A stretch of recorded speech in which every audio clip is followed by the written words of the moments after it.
सालों पहले एक नगर का राजा अपने राज्य में रात को अपना रूप बदलकर घूमता था।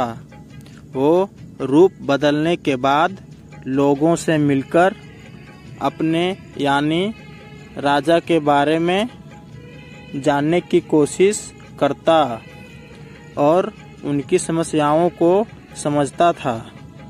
एक रात जब वह नगर घूमकर आया तो अचानक जोर से बारिश होने लगी। उसने देर किए बिना एक गरीब का घर का दरवाजा खटखटाया। राजा के दरवाजा खटखटाने के बाद घर से एक व्यक्ति निकला। वह एक गरीब किसान था जो अपनी पत्नी और बच्चों के साथ रहता था। बारिश तेज थी तो किसान ने राजा को अंदर आने के लिए कहा। राजा ने घर में जाने के बाद पूछा, क्या आप मुझे कुछ खिला सकते हैं? मुझे बहुत तेज भूख लगी है।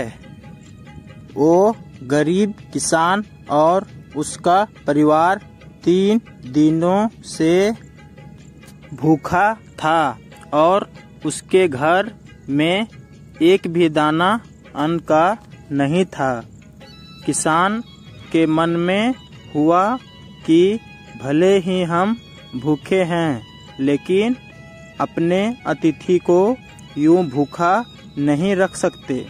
अब किसान ये सोचकर बेचैन हो गया कि अपने अतिथि का पेट कैसे भरा जाए। तभी उसने घर के सामने वाली दुकान से चावल चुराने की तरकीब सोची। उसने सिर्फ अतिथि के लिए ही 2 मुट्ठी चावल लिया और उसे पकाकर राजा को खिला दिया। तब तक बारिश रुक गई थी और राजा अपने घर चला गया। दूसरे दिन दुकान का मालिक अनाज की चोरी की शिकायत लेकर राजा के पास पहुंचा। राजा ने दुकान के मालिक और उस गरीब किसान को अपनी सभा में प्रस्तुत होने का आदेश दिया।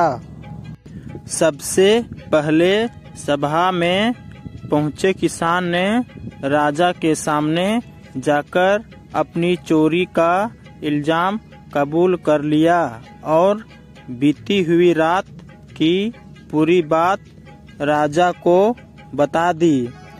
किसान राजा से कहता है कि मैंने चोरी की, लेकिन मेरे परिवार ने उस अनाज का एक निवाला भी नहीं खाया।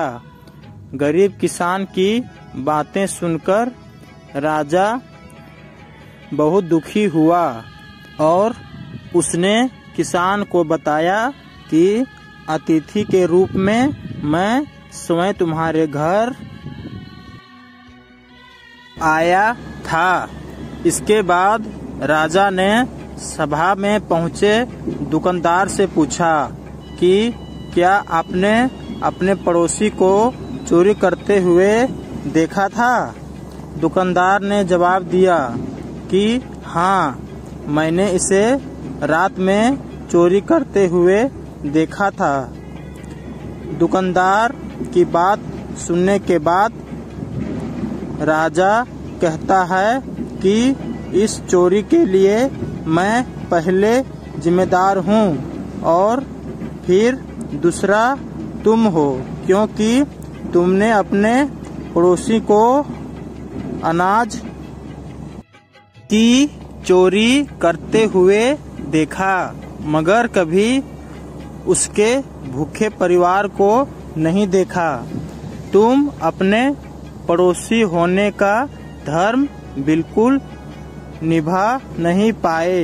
इतना कहने के बाद राजा ने दुकानदार को सभा से जाने के लिए कह दिया और किसान की अतिथि निष्ठा भाव को देखकर उसे 1000 सोने के सिक्के इनाम के रूप में दे दिए। इस कहानी से सीख, अगर कोई आसपास रहने वाला मुसीबत में है तो हमें उनकी मदद करनी चाहिए।